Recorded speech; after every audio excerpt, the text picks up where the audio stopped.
Assalamualaikum warahmatullahi wabarakatuh.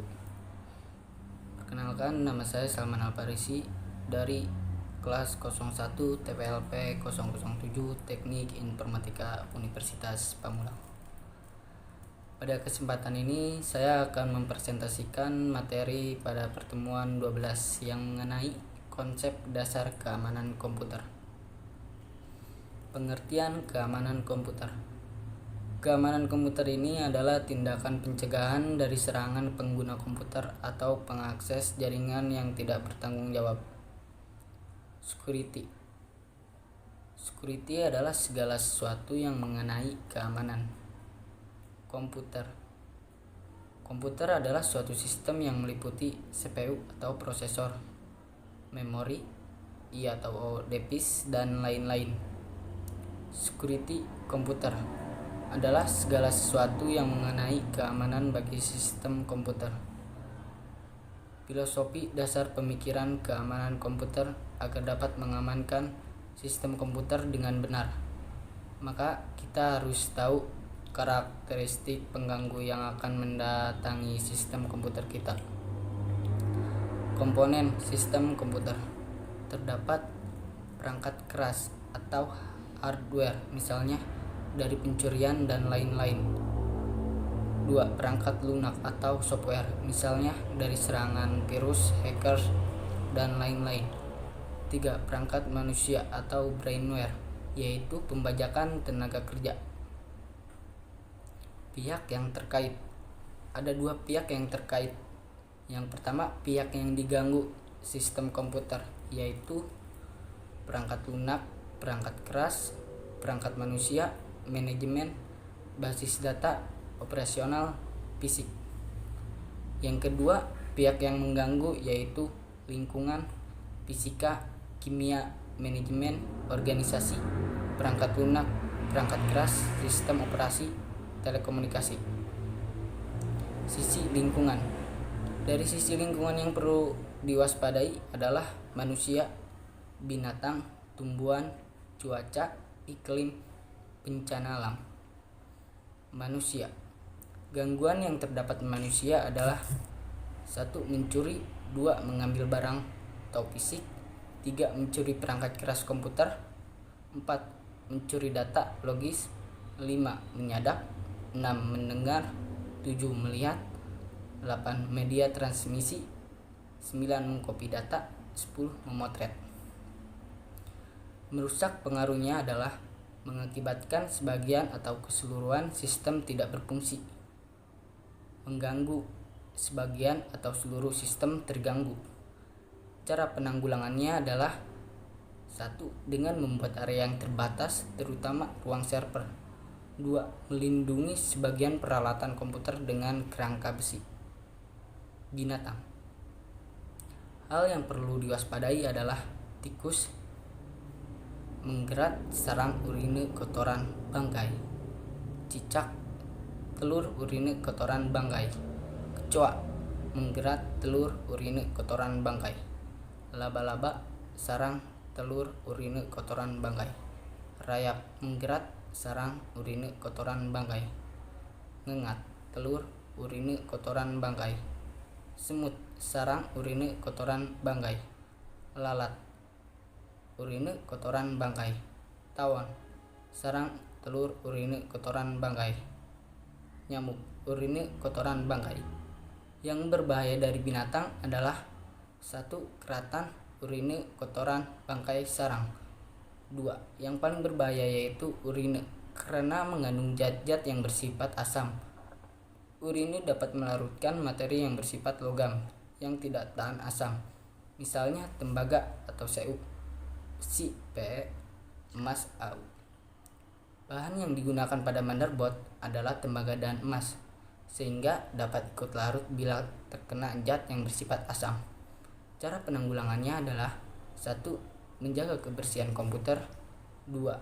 Menghalangi jalan masuk ke dalam dengan kasa, 3. Membunuh atau menangkap serangga dengan alat, 4. Jangan menggunakan kapur barus, karena kapur barus akan menyumbling pada udara bebas. Gas yang dihasilkan dapat menempel pada benda lain dan mengkristal, misalnya pada permukaan head baca tulis sehingga akan mengganggu proses baca tulis. Tumbuhan. Ada 3 jenis tumbuhan yang perlu diwaspadai, yaitu jamur, lumut, ganggang biru. Ketiganya akan mudah tumbuh pada lingkungan yang kelembabannya tinggi. Cara penanggulangannya adalah 1. Gunakan air conditioning atau AC untuk ruangan kerja. 2. Gunakan silica gel untuk tempat penyimpanan. 3. Baik AC maupun silica gel berfungsi untuk membuat ruangan atau tempat penyimpanan. Cuaca. Yang termasuk cuaca antara lain adalah 1. Kelembaban, 2. Angin, 3. debu, 4. mendung, 5. hujan, 6. petir. Yang ke-1, kelembaban. Kadar air di udaranya satuannya persen diukur dengan higrometer udara yang lembab dapat menyebabkan tumbuhannya jamur, lumut, dan ganggang biru. Cara penanggulangannya adalah 1. Gunakan AC untuk ruang kerja komputer. 2. Gunakan silica gel untuk tempat penyimpanan. Yang kedua, angin. Udara yang bergerak. 2. Dapat membawa debu, materi-materi kecil. 3. Dapat membuat kabel komunikasi bergetar sehingga mengganggu pengiriman data. Cara penanggulangannya adalah 1. Bersihkan komputer secara berkala. Yang ketiga, debu. Debu yang lembab cenderung bersifat konduktor, dapat mengakibatkan hubungan singkat. 3. Bila menempel pada head baca tulis, permukaan disket, pita magnetis, ataupun CD-ROM dapat mengganggu proses baca tulis. Cara penanggulangannya adalah 1. Ruangan harus selalu dijaga kebersihannya. 2. Gunakan pengisap debu. 3. Bersihkan komputer secara berkala. 4. Simpan media penyimpanan pada tempat yang tertutup. 5. Setelah selesai bekerja dengan komputer, tutuplah komputer dengan penutup khusus. Yang keempat, mendung. Mendung mengakibatkan temperatur meningkat. Cara penanggulangannya adalah gunakan AC untuk mengatur suhu udara. Yang kelima, hujan. Hujan mengakibatkan kelembaban udara meningkat. Cara penanggulangannya adalah gunakan AC untuk mengurangi kelembaban udara. Yang keenam, petir. Petir cenderung menyambar sesuatu yang relatif paling tinggi. Cara penanggulangannya adalah yang ke-1, gunakan penangkap petir yang baik. Yang kedua, harde atau ground yang benar ditanam sampai ke air tanah. Yang ketiga, hindari pemasangan kabel dari logam di udara, misalnya, dan lain-lain. Iklim. Yang perlu diwaspadai adalah daerah yang mempunyai 4 musim, karena perbedaan antara siang dan malam sangat tinggi. Pada suhu panas, material akan memuai dan suhu dingin akan menyusut. Yang 3, pemuaian dan penyusutan dapat merusak komponen komputer. Cara penanggulangannya adalah gunakan AC untuk mengatur suhu ruangan. Bencana alam. Yang termasuk bencana alam antara lain ada gempa bumi, banjir, kebakaran. Cara penanggulangannya adalah buat supaya ruangan lebih tahan gempa. 2. Jangan letakkan komputer pada lantai dasar untuk menghindari banjir. Yang 3, siapkan alat pemadam kebakaran. Sisi fisika dan kimia. Panas dapat terjadi dari dalam komputer, ruangan, dan luar ruangan. Kedua, dari dalam komputer disebabkan karena komponen elektronik dialiri arus listrik. 3, dari ruangan disebabkan karena alat pemanas seperti pemanas air, kompor. Dari luar ruangan lebih disebabkan dari panas matahari. Cara penanggulangannya adalah yang ke-1, gunakan kipas angin atau fan atau heat sink pada komponen yang mudah panas. Yang kedua, gunakan kaca film atau gorden untuk menghindari masuknya sinar matahari. Yang ketiga, gunakan AC untuk mengatur suhu udara ruangan. Listrik. Kelebihan voltase. Yang kedua, dapat merusak komponen elektronik. Kekurangan voltase, mati listrik, sering membuat sistem operasi rusak. Cara penanggulangannya adalah gunakan stabilizer untuk menstabilkan voltase. Yang kedua, gunakan UPS.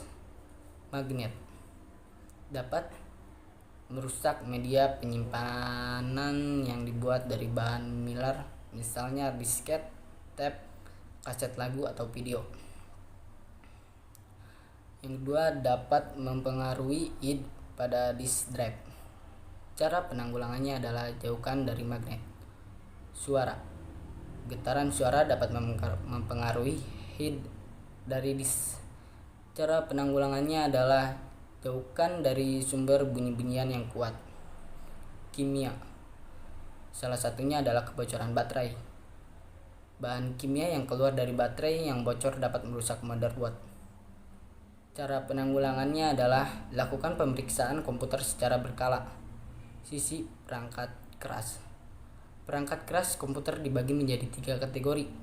Yang ke-1, militer, min 400 sampai 1200 C, digunakan oleh pemerintahan.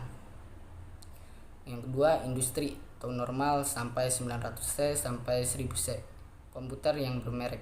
Yang ketiga, jangkrik, normal sampai 600 C sampai 700 C, komputer rakitan. Sisi manajemen. Pemberian otoritas atau hak pakai kepada user. Setiap user akan mempunyai otoritas sesuai dengan pekerjaannya. Kedua, pemberian kata sandi atau password. Setiap user atau akun harus diberikan kata sandi atau password. Seringkali password dilakukan dengan cara mengetik pada keyboard. 3, security paling lemah. 4, mudah disadap oleh orang lain. Mudah dilihat apa yang diketik oleh orang pada keyboard. Solusinya adalah: 1, password tidak harus diketik melalui keyboard. Kedua, ada cara lain untuk menggantikan pengetikan di keyboard.